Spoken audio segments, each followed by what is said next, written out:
우리가 매일마다 충실하게 하나님의 말씀을 읽고 묵상하는 것보다 더 쉽게 유순함과 순결하고 순종하는 정신을 얻을 수 있는 방법은 없습니다. 우리가 새벽마다 말씀을 상고하는 이유는 바로 이 믿음을 키워가기 위한 일입니다. 우리가 늘 예배해도 늘 말씀을 상고해도 그렇게 우리의 마음이 하나님의 성령으로 부드러워지지 아니하고 하나님의 말씀에 순종할 마음이 생기지 않는다라고 하면 우리는 어쩌면 헛일을 하고 있는 거예요. 헨리 드르몬드는 늘 이와 같이 말하곤 했습니다. 매일 아침 그리스도와의 교제로 보낸 5분은 온 하루를 바꾸어 놓을 것이며 우리의 생각과 감정을 바꾸어 놓을 것이며 나 자신이나 이웃을 위해서는 할 수 없는 일을 그리스도를 위해 할 수 있도록 만들 것이다. 5분이면 그렇게 될 수 있다는 거예요. 그런데 저와 여러분은 거의 한 20-30분 정도 이 새벽 시간을 말씀과 기도로 또 예배 마치고도 또 예배 이전에도 또 상당히 많은 시간들을 하나님과 교제하고 지냅니다. 자, 어떻습니까? 여러분, 과연 나의 하루가 달라지고 있습니까? 나의 생각과 감정이 변하고 있습니까? 정말 그리스도를 위해 할 수 있는 일만 하고 있느냐는 거예요. 저와 여러분의 새벽 시간은 참 소중합니다. 말씀과 기도로 하나님을 만나는 시간이기 때문에 그래요. 제대로 잘 만나셨으면 좋겠습니다. 제대로 잘 만날 수 있도록 노력하십시다.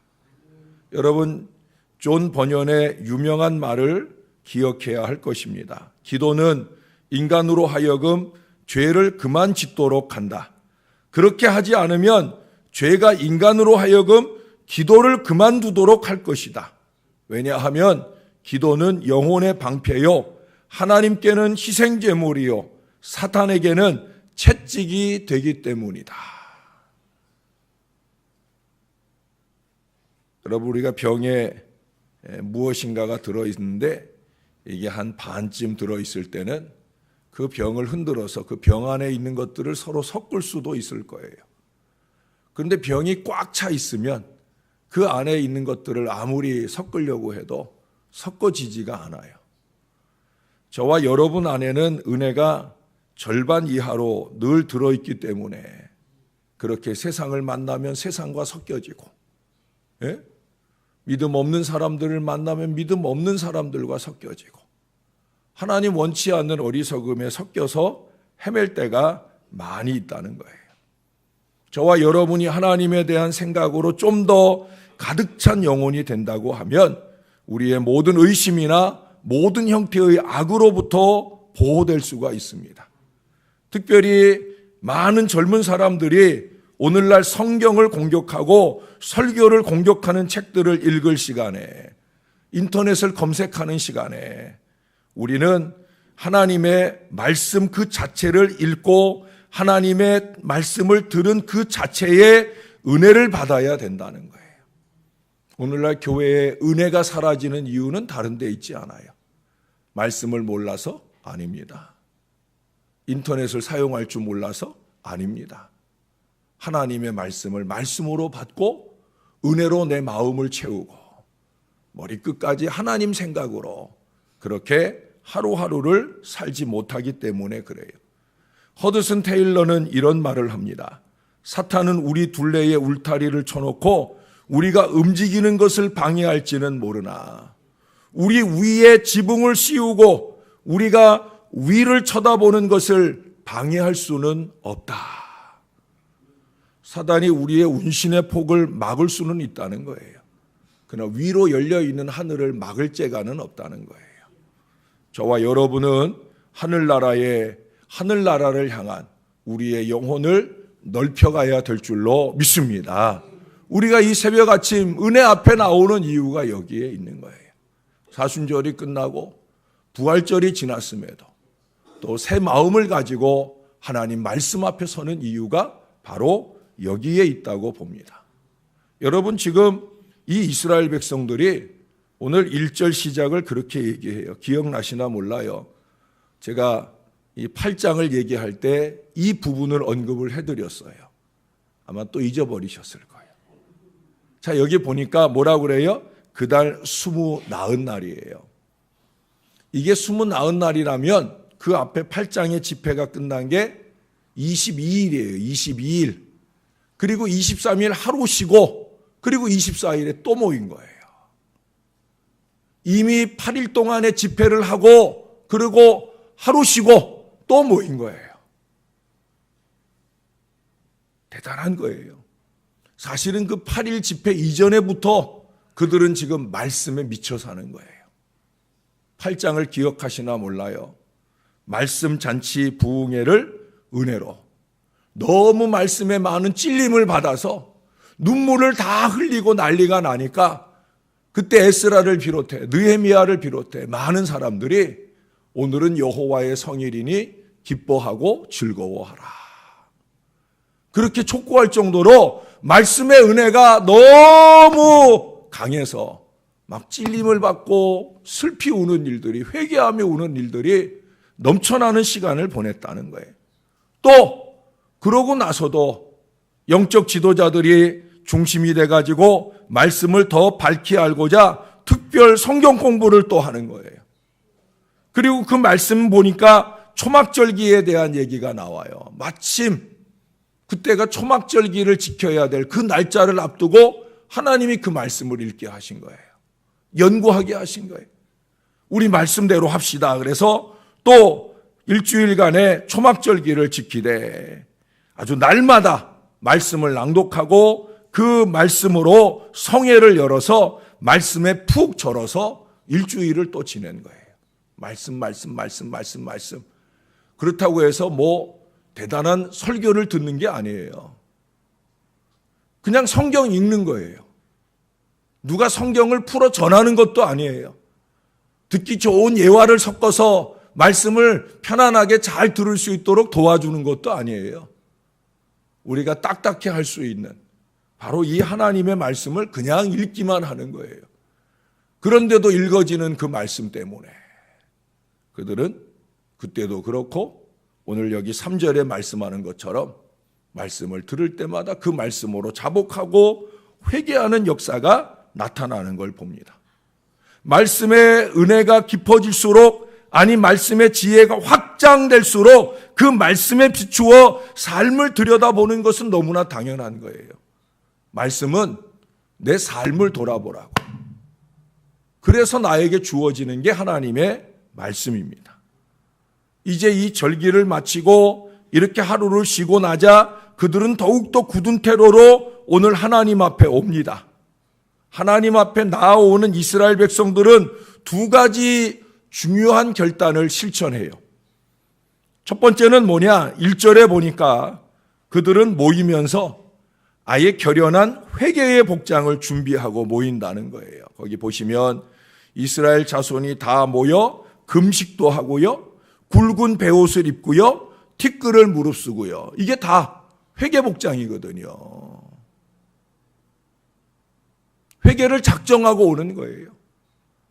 쉽게 얘기하면 우리로 하면 우리는 이런 복장 안 하고 오늘 은혜 받고 펑펑 한번 울어보자. 손수건도 준비하고 휴지도 준비하고 그렇게 준비하고 모였다는 거예요. 적당히 눈물 몇 방울 흘리고 마는 그런 회개가 아니라 철저한 회개를 위한 결단을 하고 오는 거예요. 금식에 굵은 베옷에 티끌을 무릅쓰는 것. 이게 모두 다 회개의 외적인 자세를 분명히 하는 거예요. 그 복장만으로도 부끄럽고 고통스러운 일입니다. 그럼에도 불구하고 여러분 여기 티끌을 무릅쓴다는 건 초미세먼지가 아니라 그냥 미세먼지를 뒤집어 쓰는 거예요. 우리는 막 미세먼지 안 먹으려고 마스크 쓰고 난리 나는데 여기는 아예 먼지를 뒤집어 쓰는 거예요. 2절 하반절의 말씀처럼 거기 보니까 자기의 죄와 조상들의 허물을 자복하고 죄와 허물의 차이를 말씀드렸었죠. 죄와 허물의 차이. 죄라고 하는 것은 하나님이 하라. 내 부모를 공경하라 하라고 한 것을 하지 않는 게, 안식일을 지켜 거룩하게 지켜라. 예? 그것을 하지 않는 게 죄라고 그랬어요. 해야 하는데 하지 않는 거. 이 하마르티아라고 하는 이 헬란 말이 관역을 빗나가다. 이게 죄예요. 죄라고 하는 건 관역을 빗나가다. 그러니까 하라고 한 관역, 해야 되는데 하지 않고 빗나가는 삶. 그게 죄예요. 허물은 반대로. 율법에 보면 하지 말라. 예? 내 이름을 망령되이 일컫지 말라. 그 말라고 하는 것을 하는 것이 바로 허물이에요. 근데 여기 보니까 죄와 허물, 그것을 그 두 단어를 한꺼번에 언급했어요. 그건 뭐예요? 철저히 남김없이 모든 죄를 다 놓겠다는 거예요. 다 놓고 있는 거예요. 이와 같은 회개가 가능한 것은 다름 없어요. 바로 말씀 때문입니다. 말씀을 기준으로 보고 이 말씀에 하라고 했는데 우리가 하지 않아 왔네. 하지 말라고 그랬는데 우리가 했네. 내가만 아니라 우리 조상들, 여기 보니까 조상들의 허물까지도 그렇게 철저하게 말씀에 깊이 찔림을 받았다라고 하는 거예요. 말씀은 찔림받기 위해 듣는 거예요. 누구를 찌르기 위해서 듣는 게 아니라 말씀은 찔림받기 위해서 듣는 거예요. 목사가 여러분들의 마음을 찌르려고 말하는 게 아니에요. 목사 자신도 찔림을 받기 위해 말씀을 나누는 거예요. 여러분 3절 하반절 3절에서도 그들은 다시 하나님의 말씀을 낭독하며 그 말씀에 비추어 죄를 구체화합니다. 나 사분지일은 말씀을 듣고 나 사분지일은 그 말씀에 근거하여 죄를 자복했다.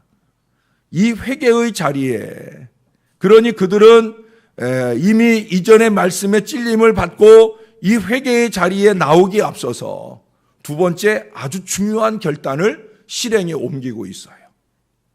거기 2절에 보시면 모든 이방 사람들과 절교하고 서서, 모든 이방 사람들과 절교했다. 여러분, 우리가 이미 6장에서 보았던 대로 많은 귀인들이 도비아 등 이방인들과 결혼 관계 등을 통해서 밀접한 관계를 맺었었던 거예요. 그 당시 사회가 강대국들의 혼합 정책으로 인해서 그야말로 다민족 사회를 형성하고 있는 그런 사회예요. 그런데 그런 마당에 지금 그들과 절교했다. 또 나중에 뒤에 가서 보면은 자기 아내를 내쫓아 버리기도 하는, 이방 여인과 결혼한 사람이 자기 아내를 내쫓아 버리는 그런 철저한 절교의 모습들이 여기 나타나고 있어요. 그렇다고 해서 오늘날 믿지 않는 사람들과 절교해라, 믿지 않는 사람들과 이혼해라, 그런 의미가 아니에요. 지금 이 이스라엘이 우리에게 보여주는 것은 철저한 회개를 하겠다는 거예요. 이 절교가 참 많이 불편하고 힘든 일입니다. 그러나 조상적부터 이방인들과의 이 혼합으로 종교적 혼탁과 무질서가 조장되고 자연스럽게 그들의 죄된 문화를 답습하는 경향성을 보여오고, 그러다 보니까 불신 우상을 섬기고 신앙이 무너지더라는 거예요. 그렇게 되면서 하나님께 멸망당할 역사를 상기하게 되어질 때 우리가 또다시 그 어리석음을 반복할 수 없다 하는 결론에 이르게 되었다는 거예요. 그래서 그들은 과감히 그들과 절교를 선언하는 거예요. 이것은 그저 입술로의 회개가 아니에요. 잘못했습니다 그러고 바로 그 다음 날, 그 다음 주에 똑같은 일을 반복하는 그 어리석은 모습이 아니라는 거예요. 회개 기도하는 그 순간보다 그 이전, 그 이후가 더 철저한 회개적 삶으로 나타나고 있다는 거예요. 제가 예를 하나 들게요. 우리가 서로 목적지가 다른 어떤 사람과 기차를 타기 전에 얘기를 나누다가 그 사람의 기차는 오른쪽에 있고 내가 탈 기차는 왼쪽에 있는데 중간에 서서 얘기를 하다가 자기도 모르게 그 사람이 타는 기차를 따라 탔어요. 그리고 함께 타고 가면서 얘기도 나누고 또 싸가지고 간 맛있는 것도 둘이 나눠 먹고 옆 사람도 또 나눠주고, 뿐만 아니라 노약자에게 자리도 양보하고 뭐 그런 선행도 하고 그러고 차득차득 하면서 기차를 타고 쭉 갑니다. 자, 여러분, 그 모든 것에 정신이 팔린 채 그렇게 열심을 냈던 그 일들이 참 중요한 일일 수 있죠. 얘기도 중요하고 선행도 중요하고 다 중요할 수 있어요. 그런데 목적지가 아닌 곳에 그렇게 이른다고 하면 정상이에요? 비정상이에요? 비정상이죠. 비정상이에요. 다 쓸데없는 일을 하고 있는 거죠. 빨리 내려서 기차를 갈아타야 되는 거예요. 왜? 목적지가 다르기에 서로 다른 기차를 탈 수밖에 없는 거예요. 우리가 가야 하는 목적지로 같이 가기를 원한다면 몰라도 그렇지 않다고 하면 우리가 헤어지고 우리는 우리의 길을 제대로 가야 되는 거예요. 그 모든 손해, 모든 아쉬움, 모든 정, 그 모든 것들을 다 과감히 내려놓고 우리의 갈 길을 가야 되는 거예요. 바울은 고린도전서에서 결혼을 예로 들어서 믿지 않는 자와 멍해를 같이 하지 말라거나 믿지 않는 자가 갈리거든 갈리게 하라고 그렇게 권하고 있어요. 사랑하는 여러분, 말씀과 기도로 묵상된 거룩한 삶의 그 거룩을 삶에서 구체화하도록 촉구하고 있는 거예요. 저나 여러분도 마찬가지입니다. 여러분 늘 새벽에 오셔서 말씀을 상고하고 나누는 것 중요합니다. 예배의 전이나 예배 이후에나 말씀에 의지하여 기도하는 것 중요합니다. 이제 그것을 우리의 삶에 구체화해야 되는 거예요. 어제 드렸던 말씀처럼 삶의 부활로 구체화해야 되고 삶의 증인으로 구체화해야 되고 오후에 들은 말씀처럼 삶의 선행으로 구체화해야 되고 그렇게 삶으로 드리는 거룩한 제사로 그렇게 영광을 돌리는 하루하루를 살아야 되는 거예요.